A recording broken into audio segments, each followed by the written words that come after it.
Oke, baik teman-teman RT di seluruh Indonesia ya yang melihat video ini.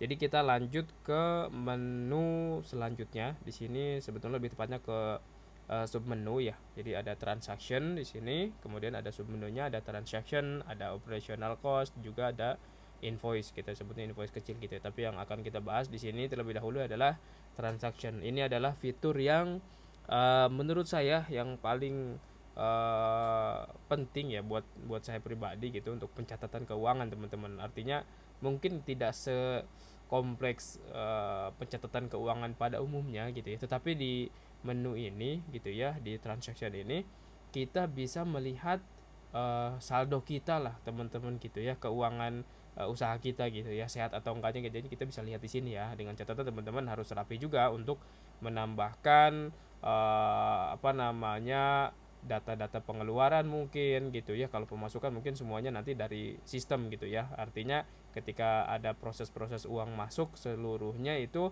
akan terintegrasi dengan menu ini, transaction ini ya, pencatatan keuangan itu, pencatatan keuangan ini.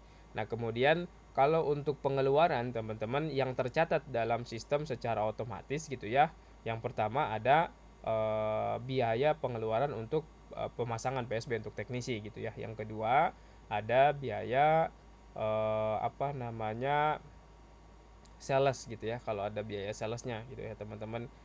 Ini yang apa namanya dikeluarkan secara otomatis gitu ya. Kemudian yang ketiga kalau teman-teman misalkan order apa namanya order itemnya gitu ya, untuk modem adaptor misalkan di Creative Asop gitu ya, itu juga bisa integrasi ke sini secara otomatis ya teman-teman. Tapi kalau misalkan ordernya dari luar, dari online shop itu ya, itu nanti akan bisa ditambahkan secara manual ya teman-teman. Kita nanti langsung aja di apa namanya praktekan ya teman-teman.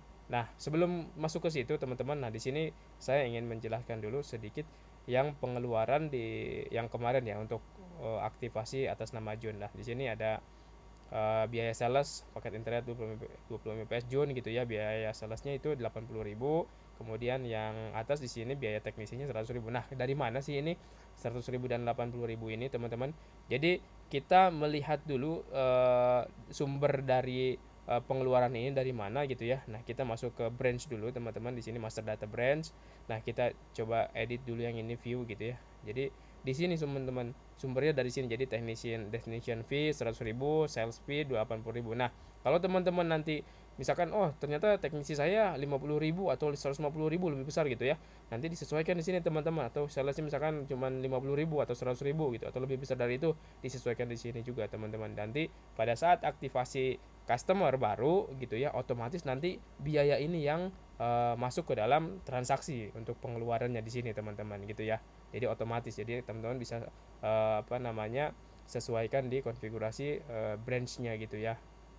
Nah untuk penggunaannya sendiri di sini untuk manualnya gitu ya, selain data yang otomatis terinput di sini, ini manual seperti ini teman-teman. Add item misalkan untuk branchnya branch mana gitu, tanggal transaksinya tanggal berapa, misalkan pilih tanggal 10, ini masuk atau keluar. Misalkan oh keluar, karena umumnya uang masuk itu tercatat secara otomatis oleh sistem ya, baik bayar cash maupun pembayaran lewat sistem gitu ya. Nanti pada proses withdraw itu masuk duitnya, dicatat ke transaction secara otomatis. Nah misalkan pembelian modem satu pieces gitu ya. Terus kita kategorinya di sini ada, tinggal teman-teman tambahkan aja di sini, nanti diklik menu kategori ini otomatis dia ngarahin ke penambahan kategori ya teman-teman. Jadi sama payment method juga sama. Nah kita misalkan pembelian barang gitu masuk ke sini ya, payment methodnya oh misalkan pembeliannya lalui apa nih, sistem cash, misalkan kita tambahin di sini uh, bank transfer gitu ya, bank transfer deh gitu ya. Nah ini tinggal disesuaikan aja, misal aja dulu statusnya aktif, ini bank transfer, ini bank transfer aja gitu. Kita balik ke sini, nah ini udah muncul, tak perlu di refresh, bank transfer, kemudian jumlahnya nominalnya gitu ya, ini untuk pembelian satu piece modem plus adaptor misalkan, harganya misalkan 150.000. kita tambahkan deskripsinya di sini gitu ya. Boleh nanti deskripsinya pembelian dari Tokopedia dan sebagainya, misalkan dari Tokopedia misalkan mau di informasi detail ditambahkan, itu enggak masalah ya teman-teman. Tinggal kita save gitu ya. Nah, sebelum kita save, kita lihat dulu di sini teman-teman saldonya, biar kita bisa memastikan bahwa ada perubahan gitu ya. Nah, di sini outgoing 4990 ya teman-teman. Total saldonya ada min 360. Harusnya ketika ada pengeluaran tambahan itu dia akan minus gitu ya. Nah, jadi min 530 ya. Kalau kita balik ke sini yang sebelum di refresh nih 4990 min 360. Kalau kita di sini 5140 sudah tambahan 150 tadi ya teman-teman. Di sini juga ada informasinya. Nih. Jadi kalau ini di refresh juga sama ya teman-teman. Nah, seperti itu ya teman-teman.